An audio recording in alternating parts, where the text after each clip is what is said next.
Erik Spoelstra responds to the Jimmy Butler rumors, then drops a mysterious comment that needs some breaking down. All of that's ahead on Locked On Heat.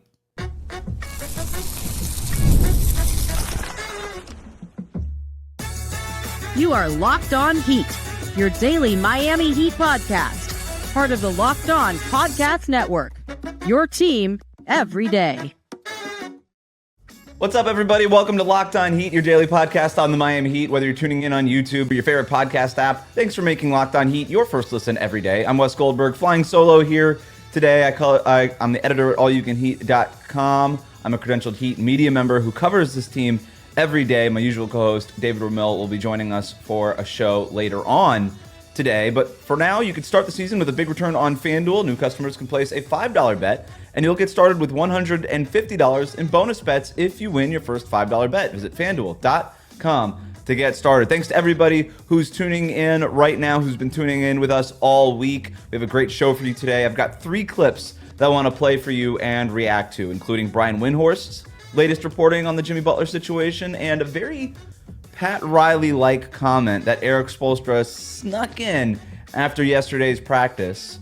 Again, thanks to everybody who's liked and subscribed on YouTube. Make sure you follow us on that podcast app of yours. But I do want to start with this. After practice on Tuesday, Spo was asked about the ESPN report that the Heat were opening to listening to trade offers for Jimmy Butler. I talked about this yesterday with David, so definitely check out that podcast if you haven't already. We break everything down in terms of the trade rumors there and what's possible and potential trade packages and stuff like that. But here's what Spo had to say about the rumors. Anything just like I did before. I think the biggest message is the fact that we're 3-0 right now, this past week, and the player that was rumored in so many trade speculations in the last 3 years. It seemed like every week that player is still here, and he was player of the week. So that's really the only thing I'm thinking about. It's been our best, most consistent stretch of the season. So anything else, any other narrative, I don't care. Nobody should, because most of this stuff has just been all like a bunch of gibberish. A bunch of gibberish is what Erik Spoelstra calls all of this. And look, I get it, right? This is the message you have to have if you're Erik Spoelstra. This team is on a 3-game winning streak. They've got a real opportunity to win against Toronto on Thursday night. No Scotty Barnes for the Raptors in that one, who's going to miss a few weeks here with an ankle injury. So, the Heat have a chance to make this a 4-game winning streak. And they're playing their best basketball of the year. Just not just because of the wins, but the stuff that we're seeing on the court, right? Their defense has been much better. They're generating those steals. Their offense has been the top-rated offense in the league, scoring 130 points per 100 possessions, or 120 points, or whatever it was. Some crazy bananas number that would rank number 1 in the NBA over this last 3 games. So, yes, of course, Erik Spoelstra wants to keep things about what's on the basketball court. That's his job. And I'm not surprised that he didn't address it with the team. Tyler Herro was asked about this in a separate media session after practice on Tuesday, and he said he had not even heard of it. Now, if you want to believe that or not, that's up to you. I don't care whether or not they believe it or not, because the point is that, at least in front of the media, the Heat are never going to acknowledge these things. Now, a couple of notes here. The Miami Heat don't tend to address these trade rumors outright, but there have been times where they have publicly denied them outright. Like, they don't really get into the buzz and the rumors, but there have been moments where they said, this is not true, move it along. And they did not do that with this. Now, that could mean something, or it could absolutely just mean nothing, right? Because also this report comes out basically as these guys are filing into the building. So I don't know, maybe we'll hear a little bit more about the Jimmy Butler stuff. Maybe the team will come out and say something outright, but they also don't have to, because maybe this isn't not true, right? Like, Erik Spoelstra didn't say it's not true. He called it gibberish. We could debate the definition of gibberish, I guess. I mean, I could look it up here. What exactly is gibberish? Meaning, according to Google, unintelligible or meaningless speech or writing or nonsense, but not necessarily false. Maybe meaningless. Splitting hairs, semantics, don't know. It doesn't matter. Moving it along. Also, Jimmy Butler did not speak after practice. Some people are pointing to this already as, well, what's he doing? Does he look? Jimmy Butler very rarely speaks after practice. That has been the case for years, basically since he got here. Jimmy Butler typically reserves speaking to the media for after games, for post-game media sessions. So that tends to be sort of the domain in which Jimmy Butler talks to the media. He tries to get out of there as soon as possible after practice. He's also very busy. He's got things. He apparently might have had something that he had to attend to after Tuesday's practice, so he doesn't really hang around very much, and tries to get like extra reps in as opposed to in the middle of the day, either early in the mornings or late at nights on non-game days and stuff like that. So I'm not reading into anything about Jimmy Butler not talking to the media. We'll see again what happens. There's going to be a practice this afternoon. Maybe he talks then. Again, maybe not. I don't really think he's going to want to, but he's surprised us before. But I respect what Erik Spoelstra was saying about calling it gibberish and not addressing it with the team. I think that people on the outside think a lot of times that when a report like this comes out, that this is something immediately addressed with the team. And I think fans would be surprised by how often that this is just not even talked about within these locker rooms or head-to-head.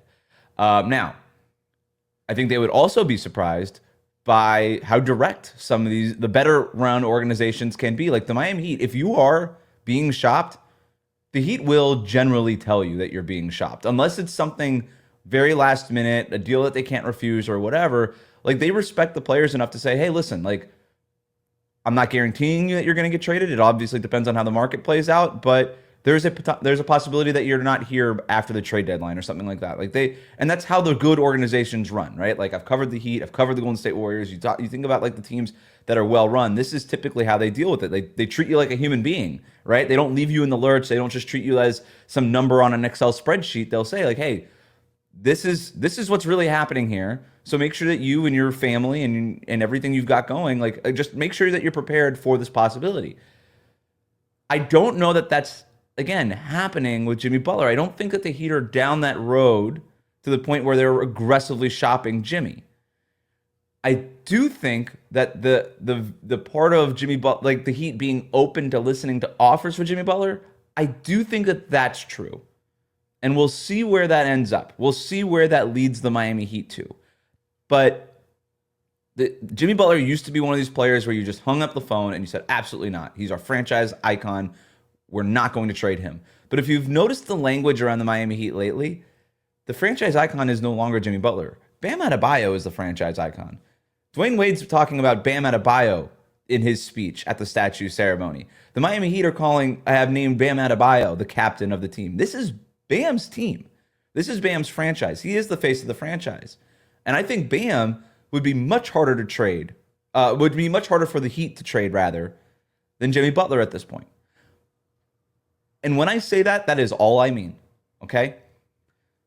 Here's the funny part about what Erik Spoelstra said, and I'll end it here, but I'll end this segment here, rather. But Erik Spoelstra likening it to Tyler Herro, I thought was very coy, very interesting. I thought it was a very smart thing for Erik Spoelstra to do. I'm also calling BS on it because Erik Spoelstra saying, hey, look, Tyler Herro was involved in all these trade rumors for 3 years, and he just won Player of the Week. Yeah, absolutely. But are we pretending that the Heat weren't trying to trade Tyler Herro for Damian Lillard? Are we acting like the Miami Heat were not trying to trade Tyler Herro for Donovan Mitchell or Kevin Durant? Like, that is out there, right? And the Heat have not shied away from this. Basically, I reported it. Other people have reported it. The Heat told Tyler Herro, we're going to trade you if we can get like a top 75 of all time type player. In other words, we'll trade you if we think we can get a future Hall of Famer. And that's sort of what I was talking about before, where it's like, hey, they'll be honest with the player, but we don't have to act like these are rumors created by social media or the media or reporting or whatever.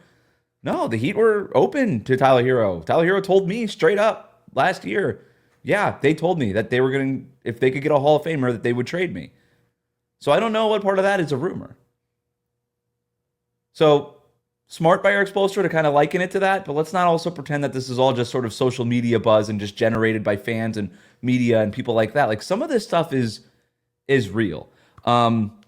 The Heat downplaying things won't stop the national media from commenting on the situation, that said. So Brian Windhorst pinpointed the one team who could be most motivated to trade for Jimmy Butler. I'll tell you who that is after this. Today's episode is brought to you by FanDuel. Get ready to tackle NFL action with FanDuel, America's #1 sportsbook. Because right now, new customers can bet $5 and get $150 in bonus bets if you win. The FanDuel Sportsbook app gives you everything you need to place live bets on the NFL, all in one place. So when you get a hunch in the middle of the game, you can check out the latest stats, view live play-by-play, and so much more on the same page where you place your bets. Just visit FanDuel.com to join today. You'll get started with $150 in bonus bets if you win your first $5 bet. That's FanDuel.com. Never waste a hunch and make every moment more with FanDuel, an official sportsbook partner of the NFL. Locked on Heat, we'll be right back.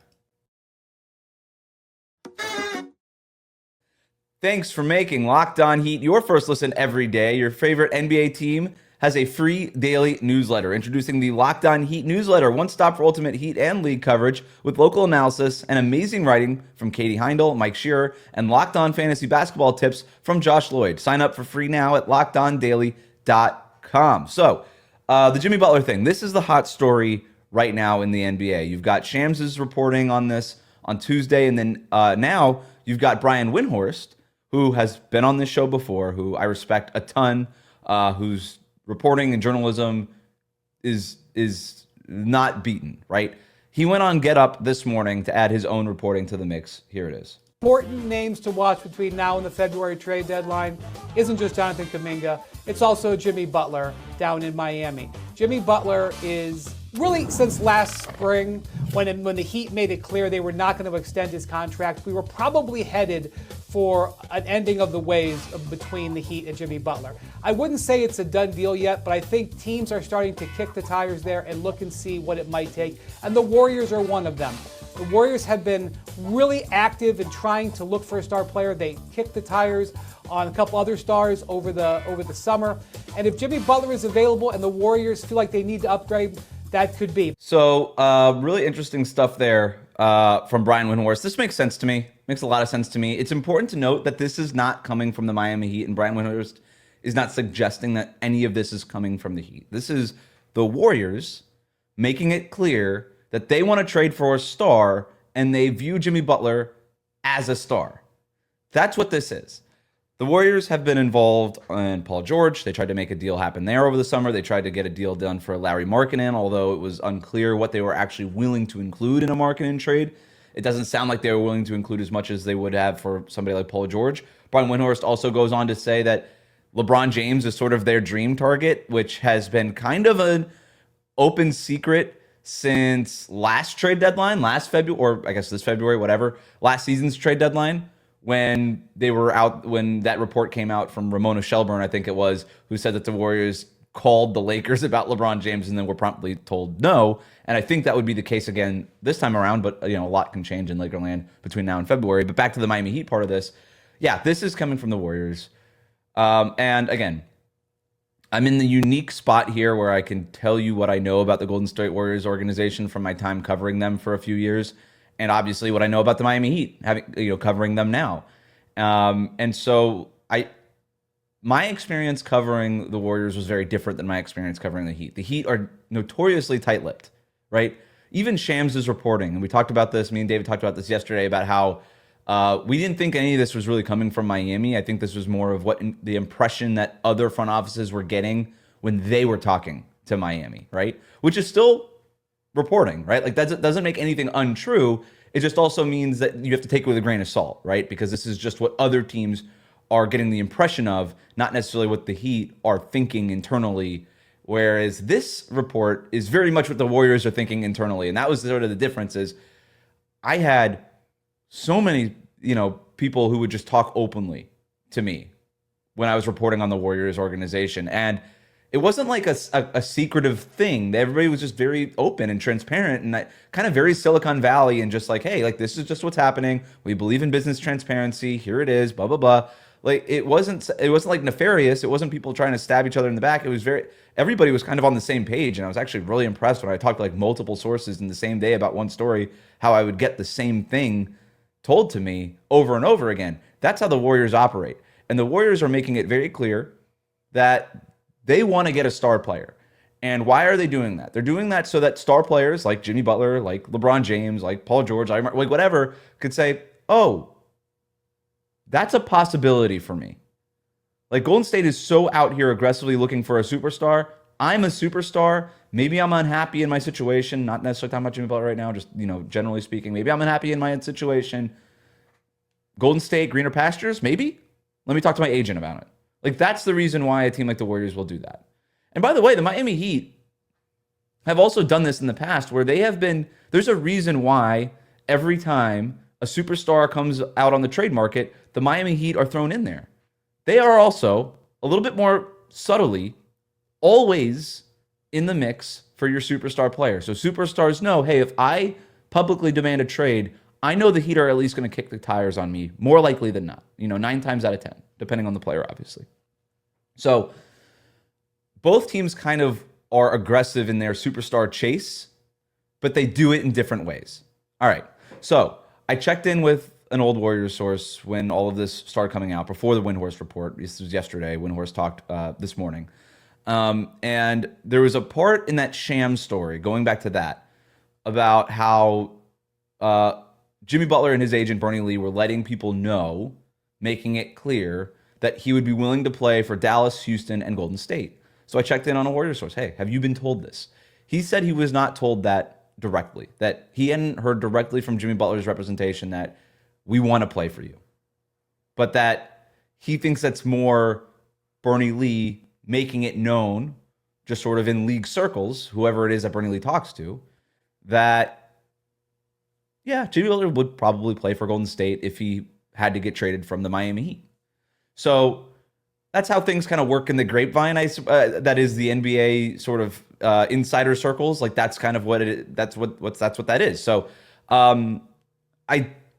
So none of this is not untrue. None of it's true. I just think like all this has to be taken with a grain of salt, and you have to read between the lines, take context clues for what they are. But I do know this: like if the Heat are winning right now, they're 3-0, hopefully 4-0 when they beat Toronto, or when they play Toronto on Thursday, they'll be 4-0 afterwards. They're playing well.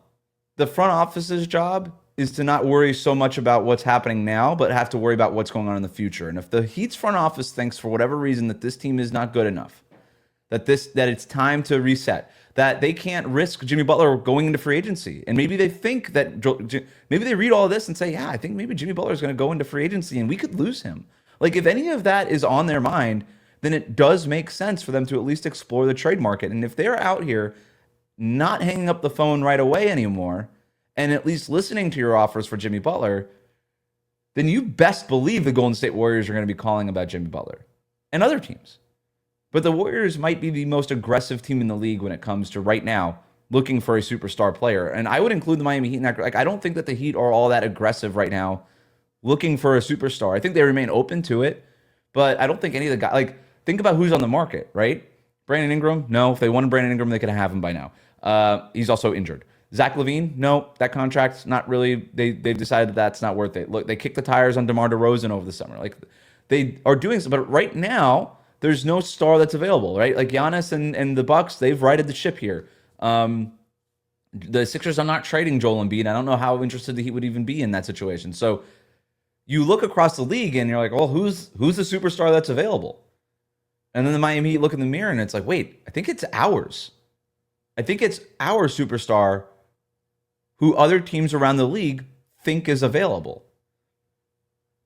And I think that's just sort of how the league is acting right now. Is that, hey, we're given an impression that Jimmy Butler is available. The Miami Heat are at least listening to offers. Let's see where this goes. Now, Brian Windhorst did say that as soon as Pat Riley made it clear in his end-of-season press conference that they were not going to entertain signing Jimmy Butler to an extension, this became not only possible, but maybe the most plausible outcome. And it's what I've been telling you on this show for months is that, yeah, I don't really see Jimmy Butler signing another contract with the Miami Heat. And if that's the case, then it does, like, everything that we're hearing right now makes a ton of sense. The timing, a little bit weird that they're on this win streak, but then I would also offer you this, like, wouldn't a front office want to act out of a position of strength and weakness? Isn't it better to sell high? In other words, than for this team to be on like a 7-game losing streak or something, and these guys have even less value?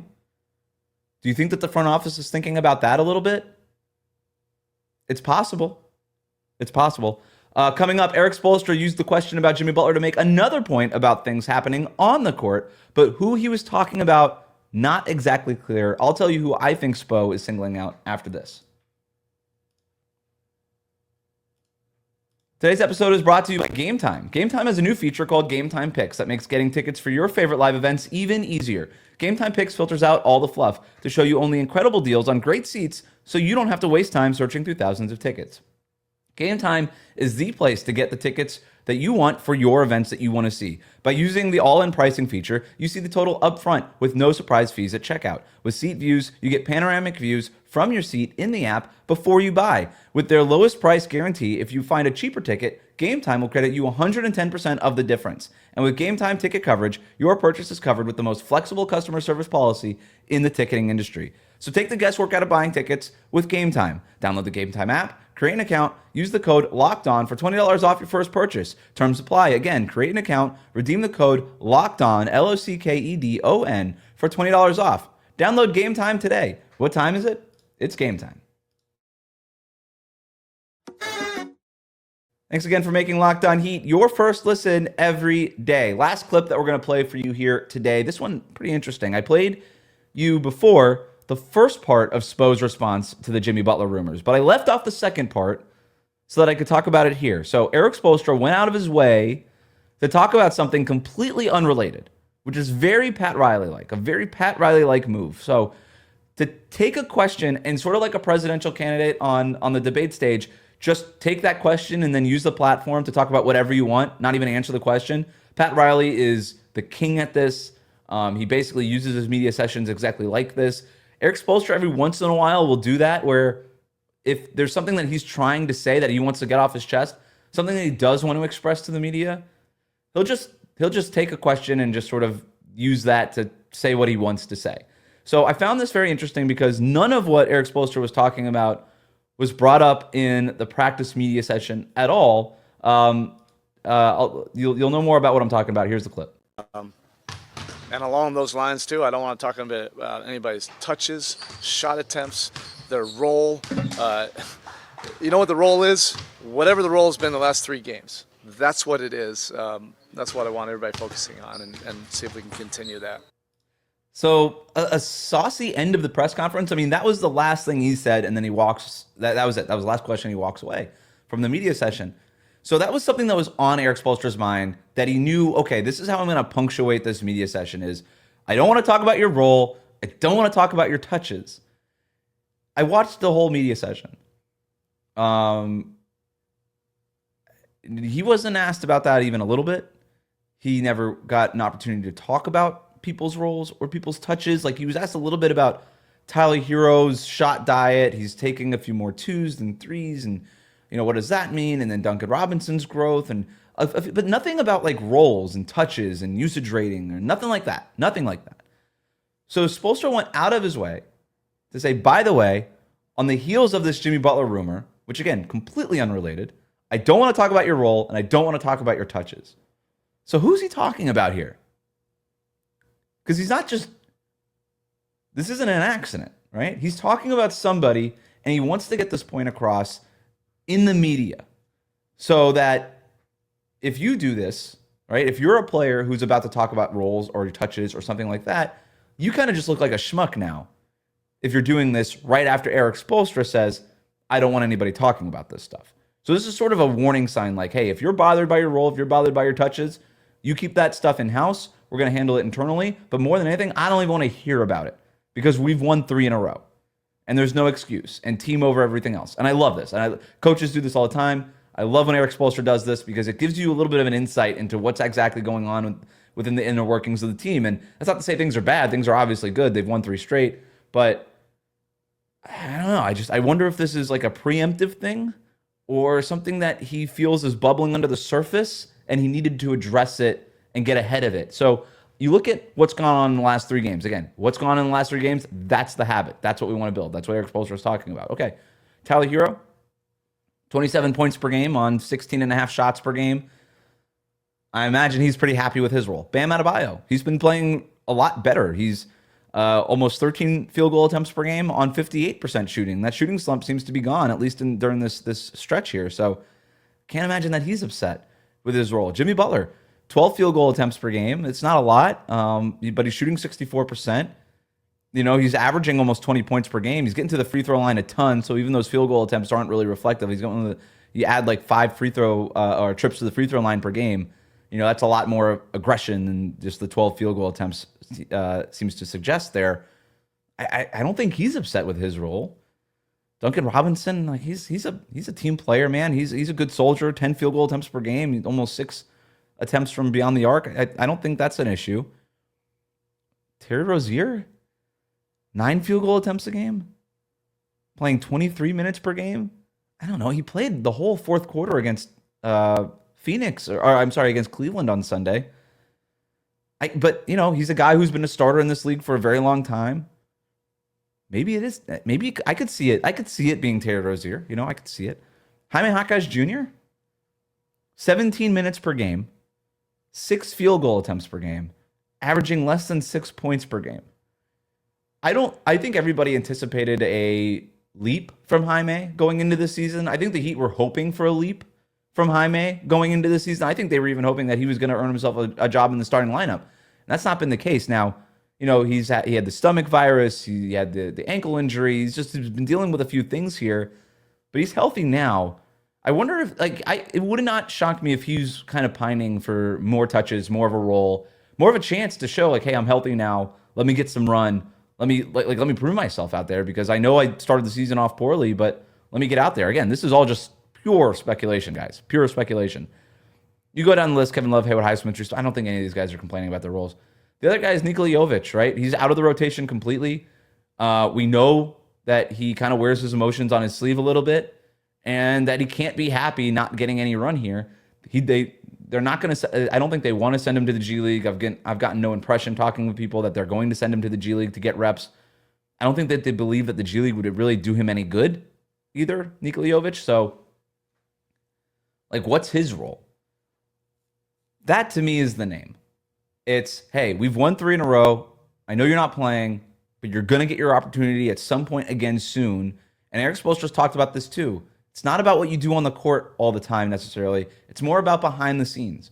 What are you doing to make me watch you and shoot around? What are you doing to make me watch you in practice? What are you doing to make me watch you and at least get me to think about playing you? And then once I'm playing you, what are you doing to stay on the floor? And guys like Drew Smith, Haywood Highsmith, Pelle Larsson when he was healthy, they were doing those things. And Nikola Jovic went from starting at power forward to being your backup to being a DNP-CD over these last several games. That might be the name. That might be the guy. At risk of total speculation, Erik Spoelstra again, he's talking about somebody specifically here. So just an interesting thing there to monitor. Wrapping it up with this practice report, we'll get more, but Kel'el Ware back with the team after 2 games in the G League. That's pretty cool. Are we going to see him on Thursday against Toronto? We'll see. But he's back from the G League, and he was practicing with the Heat this week. Nikola Jovic, Pelle Larsson, and Josh Richardson sat out Tuesday. We'll see what happens on Wednesday in terms of their availability. Josh Richardson will be out for at least a week with this heel injury. Pelle Larsson also did not practice again today, so I'm going to go ahead and assume that he's probably not going to be available for Thursday against the Raptors. So there's your update. Thanks so much for tuning in to Locked On Heat. Thanks for making Locked On Heat your first listen every day. Like, comment, and subscribe on YouTube. Follow us on your favorite podcast app.